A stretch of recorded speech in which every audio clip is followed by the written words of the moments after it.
Distributed by Crown Video.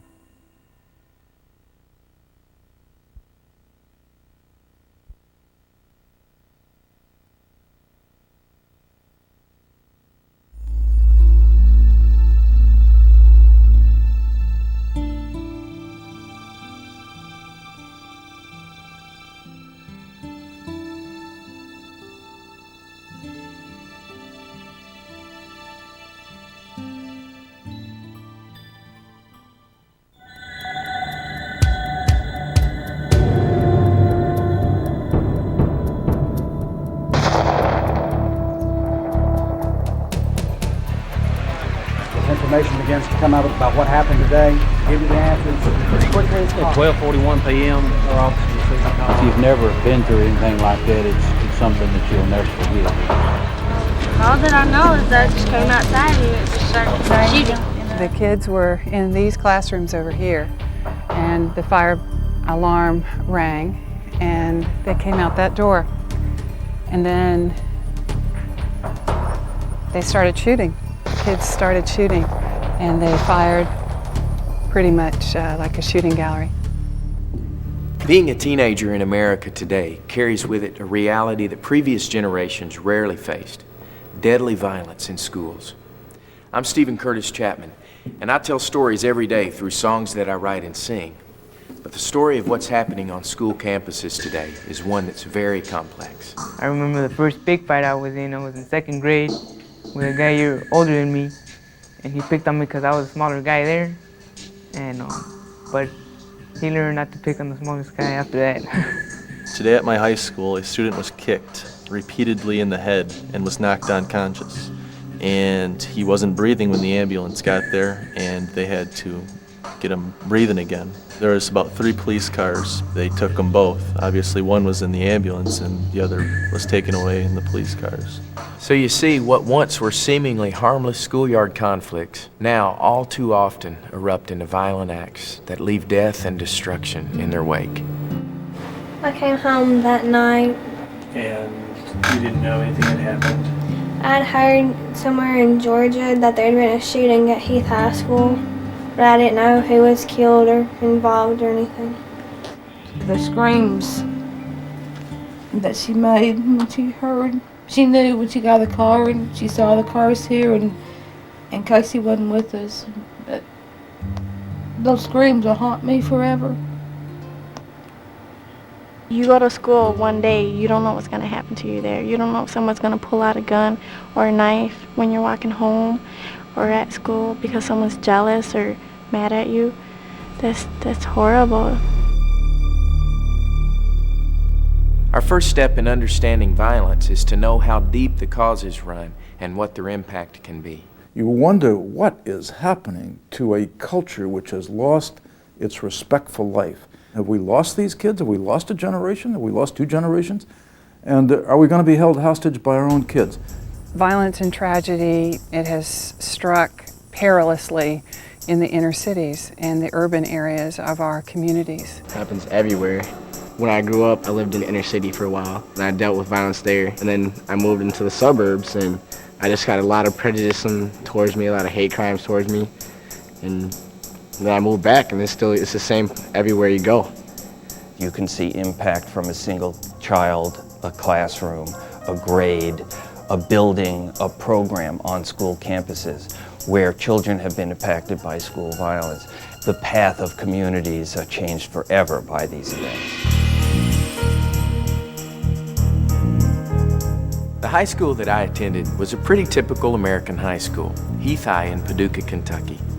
But on December 1st, 1997, when shots rang out during a morning prayer gathering of students, lives were changed forever. The day before, she spent the day with her sister, wrapping Christmas gifts with her boyfriend. That Monday, school called me and told me that I needed to get to the hospital immediately, that there had been an accident at Heath. So I kind of frantically, I called Joe at work, and his boss brought him home because evidently his boss thought he didn't need to drive in his condition. So I think the boss knew more than what he was telling me. First we went to one hospital and she wasn't there, and he took us to the other one, and We weren't even sure where she was there for a while. For about 3 hours. We knew pretty well she was there, but they couldn't identify her with pictures. And right up to last about 11:15 or 12:15, they brought some of her jewelry in for us to identify.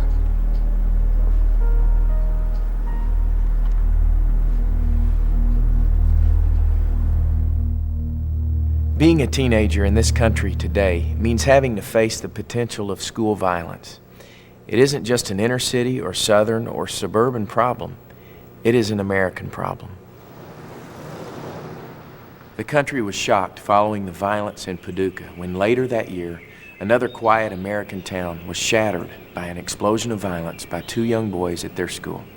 When Jonesboro, Arkansas was ripped apart by an act of violence at Westside Middle School, our collective pain deepened. I was the doctor on call, and I had received a page, and she told me that they needed me over the emergency room. And so my nurse practitioner and I ran from our office, which is right across the street from the emergency room, into the hospital. And that was when we started to get a sense of how bad it was. We have a minister to children at that time who had gone to the hospital on her regular rounds. It was her day to visit, and she was over there and called me and said that there'd been a shooting at Westside and there were 6 ambulances en route at the time. I ran literally to the hospital. I've never seen anything like that before, and whether it was in residency or medical school, where it was just room after room of child that was injured. The difficulty of that afternoon was there were 3 Jane Does, and we did not know the names of those children. And there was a point at which there was a request for pictures, and it was perhaps, one physician called it the worst case of Russian roulette. Each act of violence has its own set of unique circumstances and causes, but there are some common influences which increase the likelihood to act out violently. I feel that a lot of kids grow up not getting the skills that they need to adapt to this society. Just problems in school, sometimes they get violent because of that, and they don't know any other way to solve it but violence. For these kids, violence is not a bad thing. It's just part of the everyday fabric of life. My little nephew sees me fighting with my little sister, you know, just messing around, but he sees that we're hitting each other, then he's gonna react to that. Some parents beat on their kids, so that reflects on them to beat on other kids. The media has a tremendous amount to do with it, you know, radio and TV and the different things that kids intake. Most of the movies that they're making are a lot of violence, killing. I know when I hear oldie but goodies, it reminds me of my gang days. It affects. You see all the guys like on Lethal Weapon and stuff like that, they fight and all that, and people gotta try it and probably do it on other people. Violence becomes depersonalized when you see on television murder is just taking place indiscriminately, people shooting one another, brains blowing up and going all over the walls. We're having some studies now that show that what we're doing with video games is exactly what you do with people in the military to teach them to kill, except in the military there are certain restraints put on, which in the video games there are no restraints. We've desensitized our kids to violence, to death, that death has no meaning anymore. It's like if someone dies, you just push the reset button and they're back again. Peer pressure is a big thing with the kids and violence. They want to be cool, but there's a better way to be friends. And then reporting. Does the school site that is there, do they report to the police department? A lot of times they won't because they're afraid they're going to give this poor child a jacket of being a violent kid or a trouble kid when they don't realize that the law enforcement is there to help them get through that. You know, I don't think that any of us would disagree that cultural influences impact us. I mean, we live in a country where the media is very powerful. Every one of us is exposed and vulnerable. My reaction when I started to read about one after another of the schoolyard killings, my first reaction was one of horror because the kids looked so normal who did it. The normalcy of evil was so terrifying. Well, that weekend being Thanksgiving, Chuck, since he works out of town, was home for the weekend, and usually Nicole goes out and hangs out with her friends and everything, and she didn't that weekend. She stayed at home, and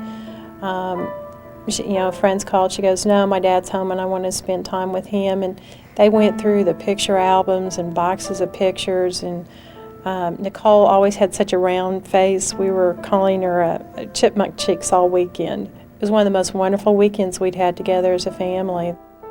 They were telling us that there's 2 girls. We don't know who is who. One of them's in surgery and the other one's coming out of CAT scan. They said, "We need a picture of Nicole." The chaplain took a picture and he came back and he says, "I can't make a positive identification." And I just grabbed our Sunday school teacher's hand and we went off to the emergency room. And they said, "Ma'am, it's a head wound and it's really bad." And I went back there and it was Nicole, who had just come out of CAT scan. And when I looked at her, I knew she was gone. But she still had a smile on her face. It was a rough day. They broke a lot of rules for us that day. They let me comb her hair out for the last time, and that's something I'll never forget. She had such beautiful hair, and I used to always braid it and everything for her, and to be able to comb her hair meant a lot to me.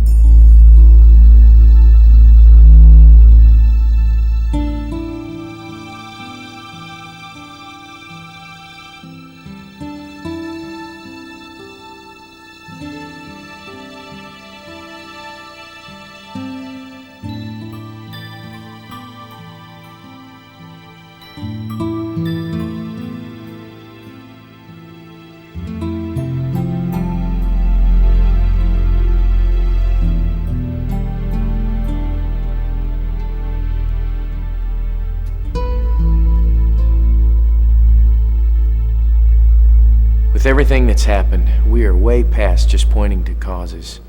We've got to identify tangible ways to make a difference.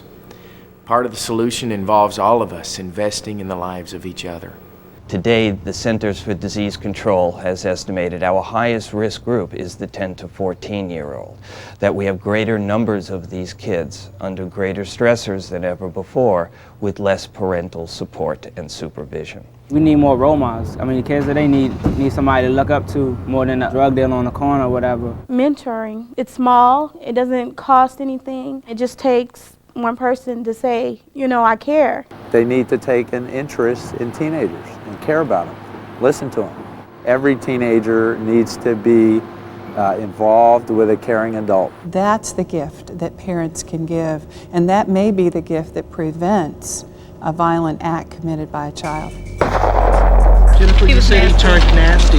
What did he do? What was he doing? Turned nasty. He talked about killing.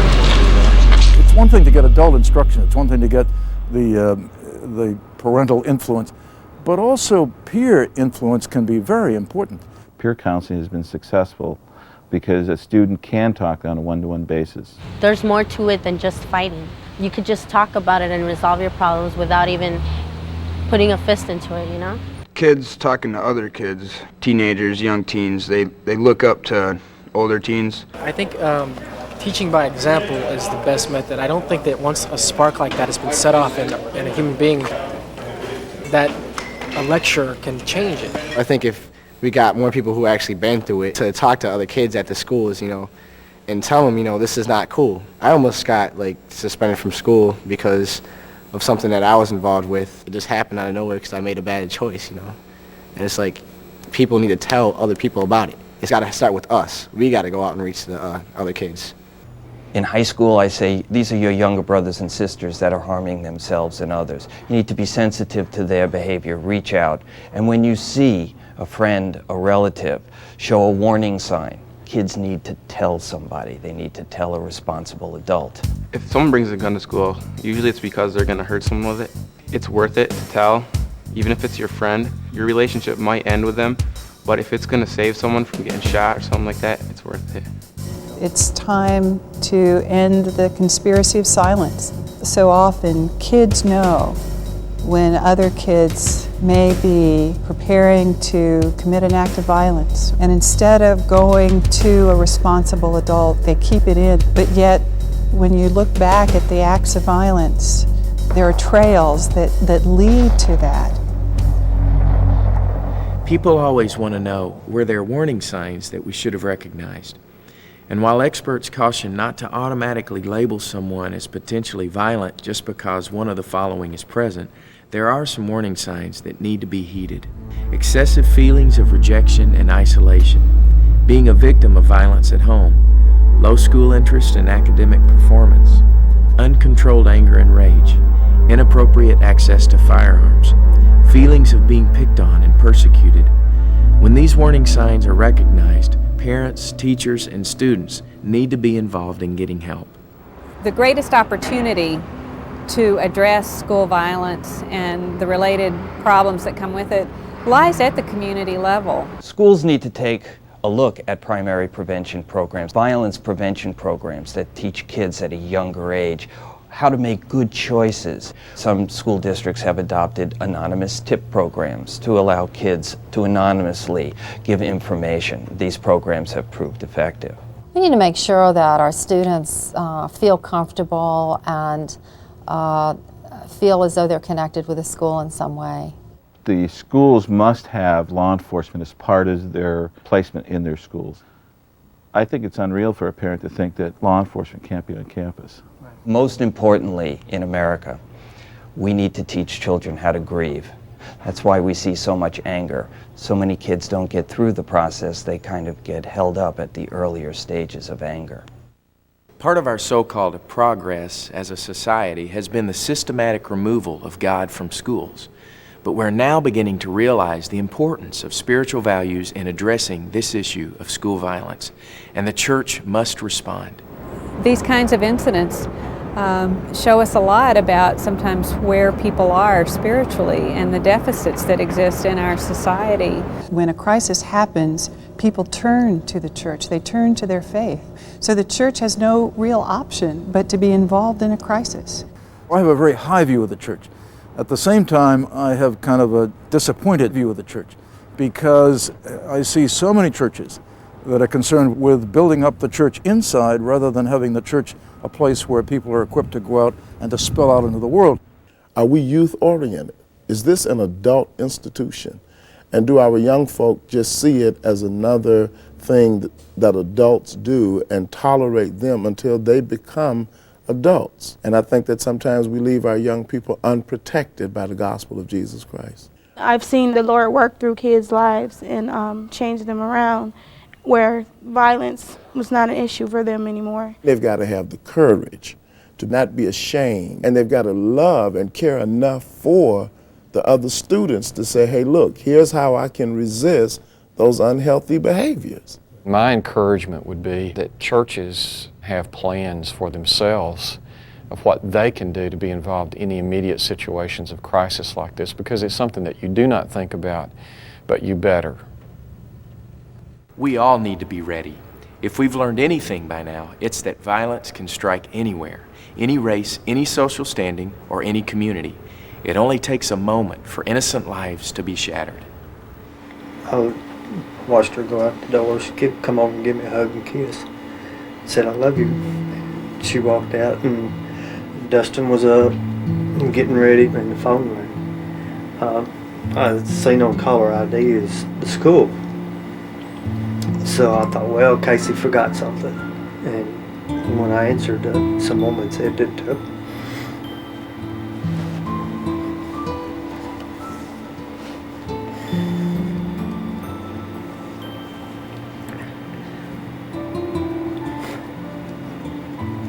Casey was in an accident.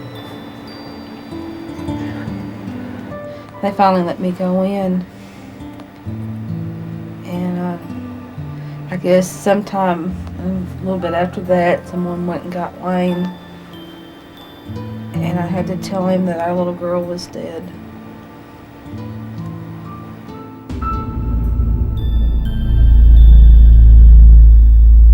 If you're like me, you know how hard it is to be there for somebody who's gone through a tragic experience. If we know someone who's been affected by violence, we need to handle that situation appropriately. They were terrified. Some of the children were afraid. They were inside some of the buildings. Went inside, they were afraid to go out because they were afraid they were going to be killed. The days after a sudden act of school violence, particularly one that affects more than one child, is like the beginning of a nightmare for a community. Of course, the parents were coming in about this time, and everyone had their hands full trying to control the situation. One thing that we can do is to be with somebody, but we don't have to talk. We can just tell them that we're there, we care, we're praying for them. Allow them to talk, be angry, be sad, and you really don't have to say anything magical. Things that helped the most were just coming and just listening. The thing that kind of was not helpful at all was when they said, "I know how you feel." And even people who had never had a child before told me that they knew how I felt. And I don't think they did. Showing victims that you care and that you hurt with them can play a big role in their healing process. Well, this exhibit has really come about over a year and a half almost. We found that people really wanted a way to respond. So we invited people to submit a 12-inch blog, and those came in from all over the world over the next months, and we began putting them together into quilts. We were amazed to find that we did receive over 370 blocks from 37 states and 5 other countries, and out of those were developed 27 quilts. We hope that the families and others involved have found some degree of comfort. 6 months after the shooting at Heath High School, I went back to Paducah, Kentucky for a day that I'll never forget. I talked about my feelings that day in May. December 1st, I came back here to my hometown, Paducah, Kentucky, and sang at the funeral services of 3 girls that were shot and killed here at Heath High School.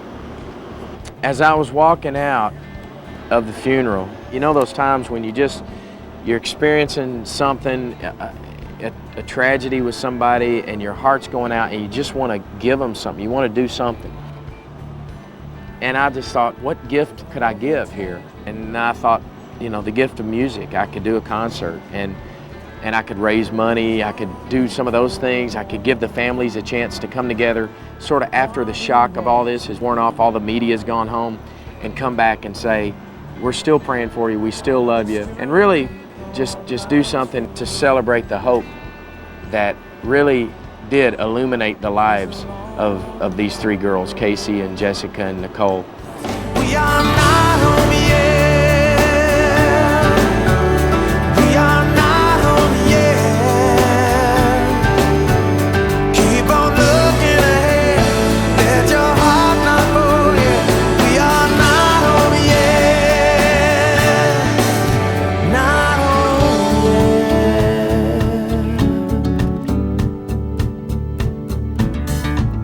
I look out at these people and I think, what is it that's really brought us together tonight? It's the fact that a few hundred yards that way, 3 girls were shot to death.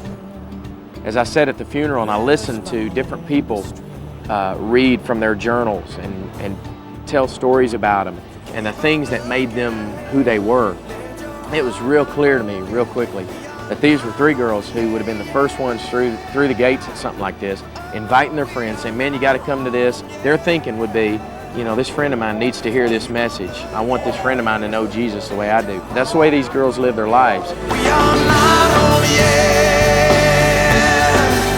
Oh, we are not home yet. I'm proud of every one of those kids that was in that prayer group. They haven't let this take their faith away from them. Those are some strong kids. Not home yet. You have to be awful proud of them, to be willing to stand up for what's right. And that's to put God number 1 in their lives. It's tremendous. We are not home.